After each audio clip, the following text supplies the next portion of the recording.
My son-in-law's voice carried clear across the foyer before I even got my coat off. "To the best Thanksgiving we've had in years," he said, and the room erupted. Glasses clinked. My daughter laughed, that bright, unguarded laugh I hadn't heard in a long time. "And to the man who finally decided to stay home." I stood there in the doorway with snow melting off my boots, a bottle of Bordeaux in one hand and a pie from the bakery on Route 9 in the other. Nobody had seen me yet. The front door hadn't latched behind me. The lock sticks in cold weather, always has, even when my wife Gloria was alive and we'd come home from midnight mass and wrestle with it together. I watched my son-in-law raise his glass a little higher, watched my daughter touch his arm the way women touch the arms of men they've decided to believe in completely. And I understood, standing there, that I wasn't supposed to be there yet. Not because I was late, but because in his version of this holiday, I didn't exist. I set the pie down quietly on the hall table. I pulled the door shut behind me, and I walked back to my car. I'm 63 years old. I spent 31 of those years managing a commercial lending office in Stamford, Connecticut. I've looked across a desk at enough people to know when someone is telling you the truth and when they're telling you what they need you to believe. My son-in-law, whose name is Derek, had been telling me the second kind of truth from the first afternoon my daughter brought him home for dinner. That was 4 years ago.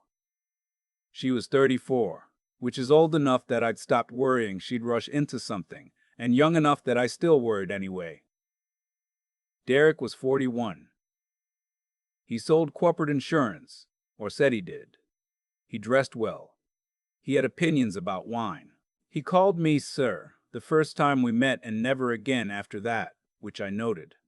My daughter's name is Celeste. She has her mother's eyes and my stubbornness, which is not always a comfortable combination.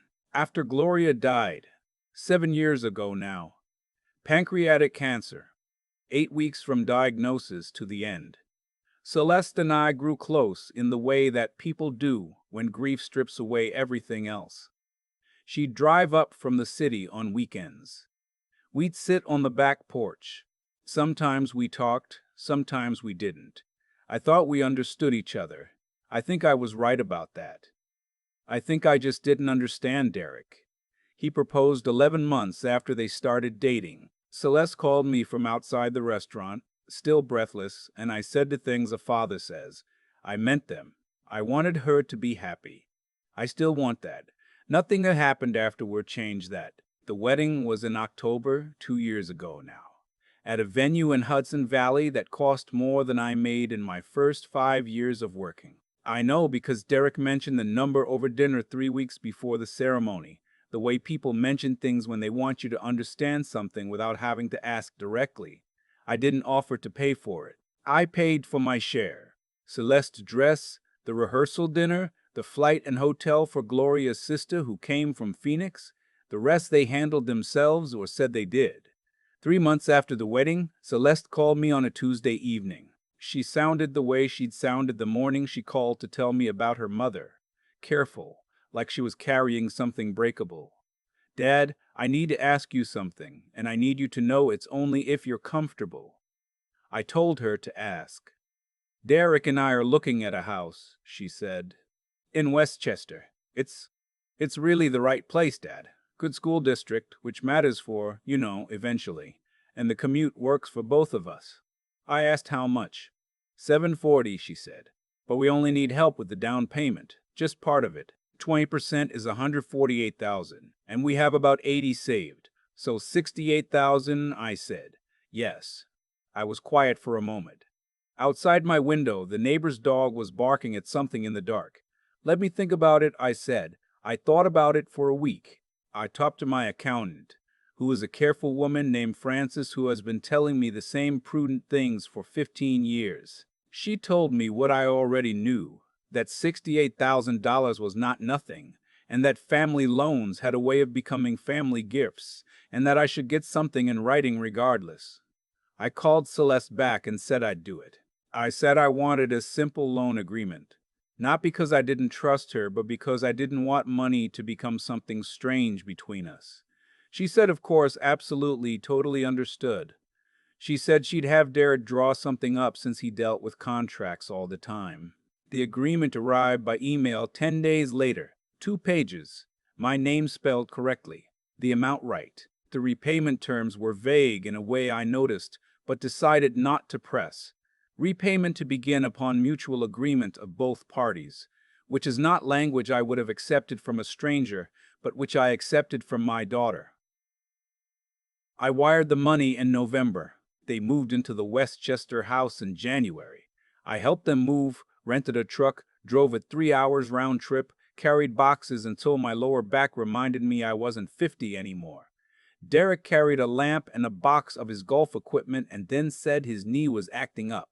He spent the rest of the afternoon directing traffic. The house was beautiful, I'll give it that. 4 bedrooms, a yard that backed up to a small wood. A kitchen that had been renovated within the last 5 years. Celeste walked me through every room with the particular pride of someone who has worked hard for something. I didn't say what I was thinking, which was that she had worked hard and that Derek had married well. Over the next 18 months, I visited 6 times. I was always welcome, or at least that's what I was told. In practice, Derek had a way of making me feel like a guest who had arrived a day early. He'd check his phone during dinner. He'd redirect conversations when they got too far into the past, into territory that was mine and Celeste's and not yet his. He never said anything outright. He was too careful for that. But the message accumulated. I started calling before I came. Then I started waiting to be invited. By the second year of their marriage, I was visiting 4 times a year instead of 6. My neighbor, a retired high school principal named Ray, the real Ray, not an idea of a man, but a person who shows up with his snowblower without being asked, told me once that I was being too patient. "You're her father," he said. "You don't need to audition." I appreciated that. I didn't change anything. Maybe I should have. Last fall I was going through some papers. The kind of slow, reluctant organization you do when you start thinking about what happens when you're not around anymore. And I found the loan agreement. I printed a copy when Derek sent it, clipped it to my email records. I read it again, and I noticed something I'd half noticed the first time and chosen not to examine.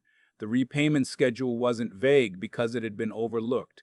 It was vague because it had been written that way. Repayment to begin upon mutual agreement meant, in practice, that repayment would never begin unless both parties agreed it should, which meant Derek would never need to agree to anything. I'm a commercial lender, retired, but a commercial lender.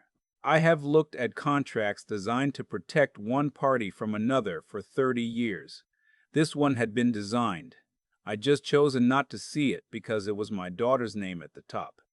I didn't call Celeste. I didn't call Derek. I opened a notepad on my computer and I started writing things down. It took me 3 weeks to put the full picture together, not because the information was hidden, but because I hadn't been looking. Derek's LinkedIn said he was senior director at a firm I'd never heard of. When I searched the firm, I found a website that was 1 page deep and 3 years old. When I searched Derek's name alongside the firm's name, I found nothing. No deals, no announcements, no industry mentions of any kind. I called a former colleague who still worked in financial services and described what I'd found without using any names. She was quiet for a moment and then said, "That sounds like someone who interviews well." I asked her what she meant. "Someone who has learned to perform competence," she said. "They last a while. They move around before anyone looks too closely." I checked the county property records for the Westchester house. The mortgage was in Celeste's name. Only Celeste's. Derek's credit apparently hadn't cleared whatever bar the lender set. My $68,000 had been part of a down payment on a house that, legally, my daughter owned alone, with a husband who had no financial stake in it and no documented obligation to repay me anything. I sat with that for a while. Thanksgiving was Celeste's idea, or so she told me. She called in early November to invite me, and she sounded genuinely happy, which was the thing that made it hardest. Derek's been making the turkey the last 2 years, and he's gotten really good at it, she said. And I wanted to feel like a real family holiday, Dad, the way it used to be. The way it used to be was Gloria's domain. She'd start the pie crust the Wednesday before. The house would smell like cinnamon and something roasting from the time you walked in the door. Celeste knew that. She was reaching towards something she missed. I understood that and I went. I drove up from Stanford the day of. Hit some traffic on I-95. Pulled off the exit about 40 minutes late. I called ahead. No answer. Texted.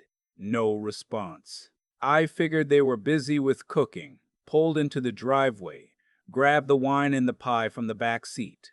The house was lit up warm, the way houses look in November when the dark comes early and you can see everything inside from the cold. I could hear voices and music through the front door.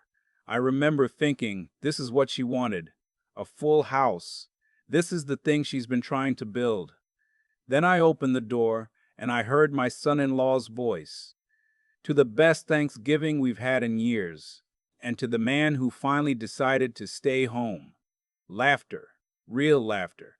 Not polite laughter, the kind you offer a joke that almost lands, but genuine, released laughter. My daughter's voice in there somewhere. I stood in the doorway for what felt like a long time, long enough to understand that the toast had not been improvised, long enough to understand that the word finally meant he'd said something like this before, somewhere, in some form, to the people in that room, long enough to understand that I was not absent from his version of their life. I was a problem he'd already solved. I set the pie down on the hall table. I closed the door quietly, because I'm not the kind of man who slams doors. And I walked back to my car and sat in the driveway for a while with the engine off. I thought about going back inside. I thought about what I would say. I'm a careful person. I've never been the kind of father who charges into situations and says things he can't take back. Gloria used to say that I process everything about 6 weeks after the fact, which was accurate and not always a compliment. But that night in the driveway, I wasn't angry in the hot way. I was something colder. I was clear. I drove to the town center and found a diner that was open. There's always a diner open on Thanksgiving, staffed by people who deserve better tips than they get. And I ordered coffee and a turkey sandwich. And I sat in a booth by the window and thought about what I was going to do. Celeste called at 8:30. I let it go to voicemail. She called again at 9. I answered. Dad, where are you? We've been... The food got cold. I was worried. Why didn't you? I was there, I said. A pause. What? I came. I was standing in the doorway. I heard Derek's toast. The silence that followed was different from a regular silence. It was the silence of someone fitting pieces together, understanding what had been overheard, calculating. Dad, she said. He didn't mean Celeste. I kept my voice even. I need you to not tell me what he meant. I was there. I heard it. I'm asking you to let me have what I heard. She didn't say anything. I'm going to drive home tonight, I said, and I want you to take some time, and then I'd like us to talk. Really talk. Not about Derek's intentions, about some other things. I could hear her crying. I told her I loved her. I told her to get some rest. And I drove home. I made an appointment with Francis, my accountant, the following Monday. I told her everything. The loan agreement, the mortgage records, the employment questions, all of it. She listened without expression, which is one of her most valuable professional qualities. What do you want to do? She asked when I was done. I want to understand my options, I said. She walked me through them. The loan as written was legally questionable. The mutual agreement language made it unenforceable as a standard debt instrument, which meant that if I wanted repayment, I'd need to pursue it in civil court, which was possible, but slow and would cost more in legal fees than it was worth to fight over, and which would destroy whatever remained of my relationship with my daughter. What else? I said. She looked at me carefully. You have assets, she said. Your pension, the Stamford house, the investment accounts. Have you updated your estate documents since Gloria? I had not. I'd started the process twice and stopped both times because it felt like writing myself out of the future. It might be time, Francis said. I spent December doing what I should have done years ago. I worked with an estate attorney, a straightforward man named Robert, who had an office above a hardware store in Darien and who charged fair rates and didn't waste words. We updated everything, the house, the accounts, the specific provisions. I was precise about what I wanted and what I didn't want and why. I did not cut Celeste out. She is my daughter.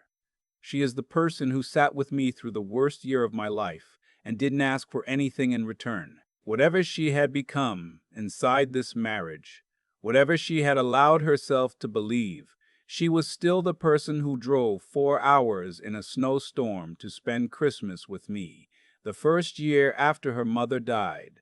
But I adjusted things, carefully, legally, in ways that would hold up. I also hired a licensed private investigator just for 2 weeks, just to confirm or deny what I suspected about Derek's employment. What came back was not dramatic. It was just sad. He'd held 4 positions in the last 7 years. None had lasted more than 18 months. The current one, the senior director role, had ended in September, 2 months before Thanksgiving. He was, as of December, unemployed. Celeste didn't know. Or if she knew, she hadn't told me. I wondered which was worse. I called her the second week of January and invited her to lunch. Just her, not Derek, which I acknowledged directly. I'm not trying to exclude him from our lives, I said. I just need some time with you.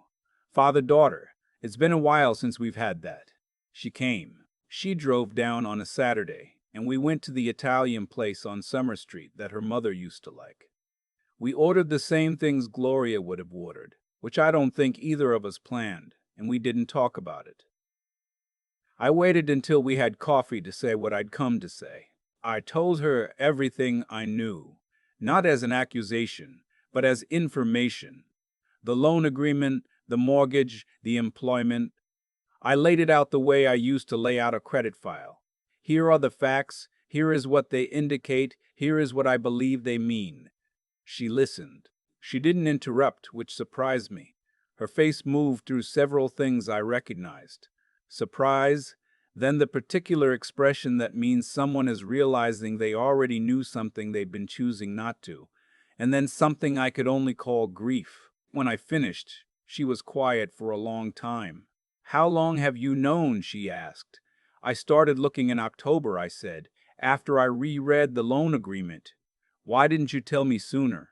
Because I needed to be sure, I said, and because I needed to know what I was going to do about it first. I've never come to you with a problem I hadn't at least tried to understand. She pressed her fingers against her mouth for a moment. I knew about the job, she said finally. He lost it in August. He didn't want me to say anything to you. Why? She looked at the table. Because you'd see it a certain way. What way is that? The way you're seeing it now. I thought about that. Celeste, I said, I'm not seeing it any particular way. I'm seeing facts. What I'm feeling about those facts is something else. What are you feeling? Worried, I said. About you. Not about the money. About you. That was when she started to cry. Not the restrained crying from the phone call on Thanksgiving, but the real kind. The kind her mother used to call the ugly cry, and which I'd always thought was one of the most honest things a person could do in front of another person. I passed her the extra napkins. We sat there for a while. I did not tell her what I'd changed in my estate documents. That wasn't a conversation for that day. I didn't tell her about the investigator either. Some things you do for your own clarity, not for other people. What I told her was this: I was her father. I wasn't going anywhere.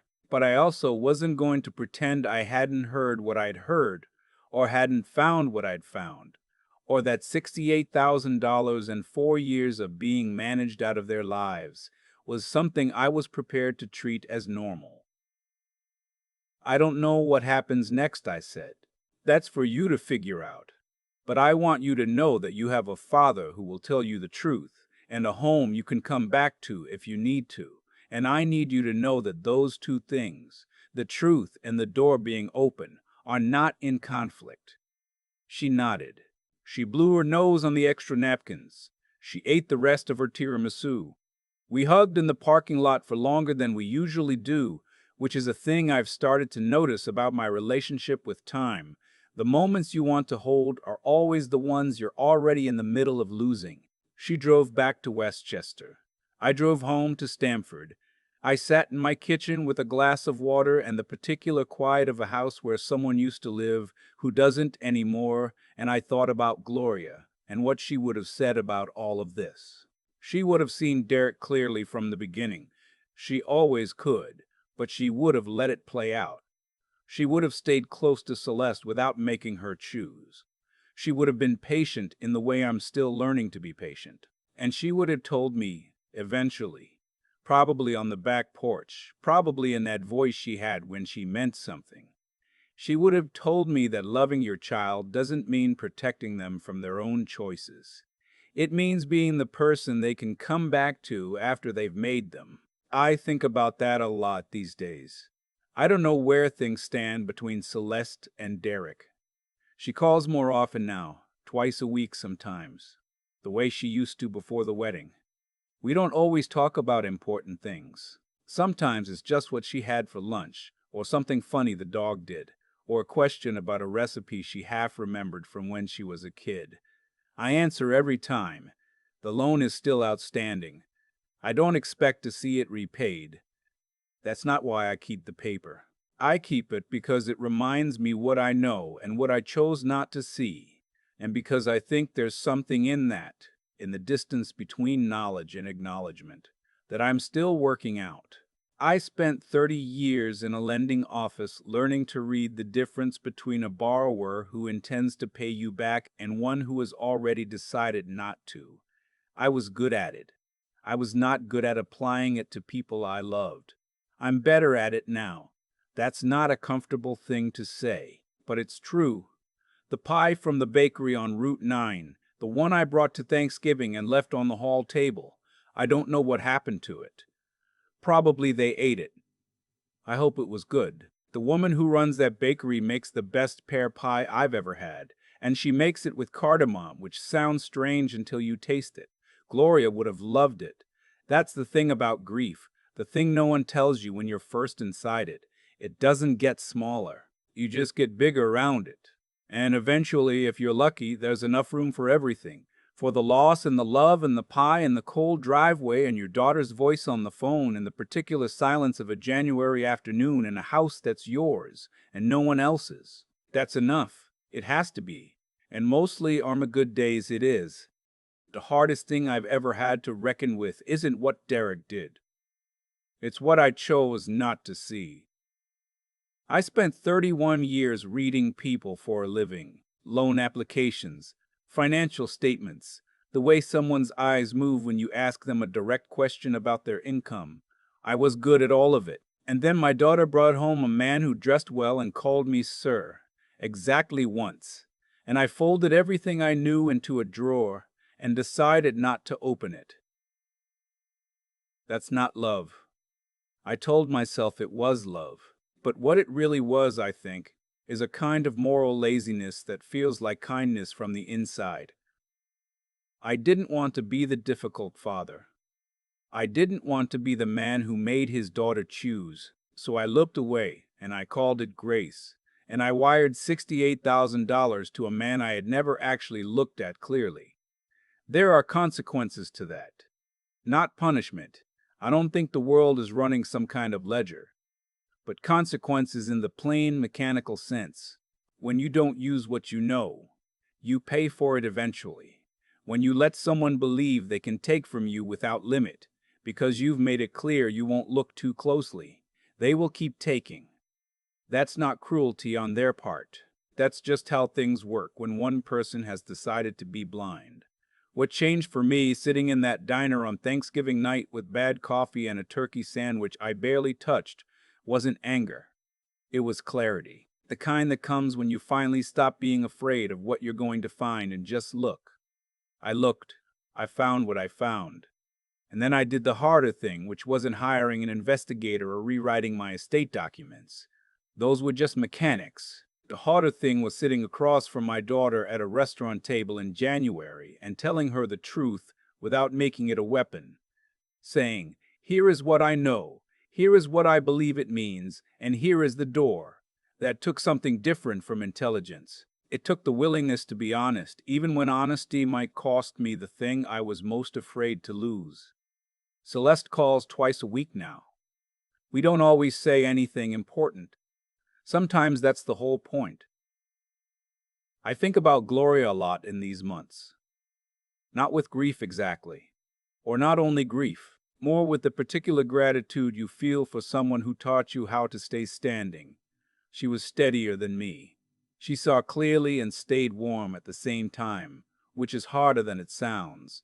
I'm still working on that combination. What I know is this: a person can be decent without being naive and clear-eyed without being cold. Those things aren't in opposition.